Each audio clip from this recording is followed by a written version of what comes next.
Joined again by Coach Jaden Everett, the running backs coach for the Indiana State Sycamores. You guys signed a big guy within Marlon Fleming. Tell us a little bit about him. Well, you're right about big guy. Marlon is all of about 6'1 and a half, 210. He's got a big time, frame, especially for a running back. He can run, as you can see in some of his clips, and I think one of the best things about him is just his attitude. He's a great kid. What kind of jumped out to you on tape when you were recruiting him?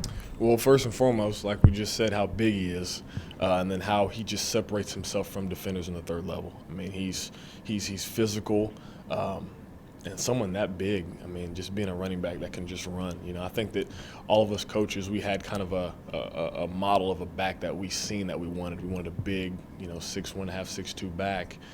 So for us to go down to Florida and find a kid as good as Marlon, really, it's a steal. It was awesome. Now tell me where you kind of see him fitting into this team. I see him fitting in as, kind of in the middle of the pack right now. He's a guy that also can come into camp and do some really good things. If he's ready to play when the ball gets snapped, he's going to play. I'm not going to say I'm going to redshirt anybody, but I think that he has the size, he has the speed, determination. I mean, he's got what you want, so he could be a guy that comes in and shocks Indiana State. Now, where do you kind of see him in your running back group?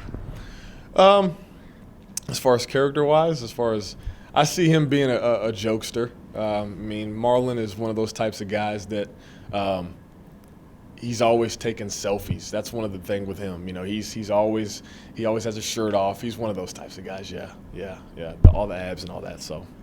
All right. Well, it sounds like he's going to be a ham. That'll be fun to bring to the team for sure. Now, talk about, Florida is such a great state for football-wise. How important is it to land a recruit from Florida? I think it's very, very important. Obviously with the landing of Marlon and Taylor Porter, and I actually have some family ties in Florida. So, it's really very, very important. A lot of schools go down to the recruit.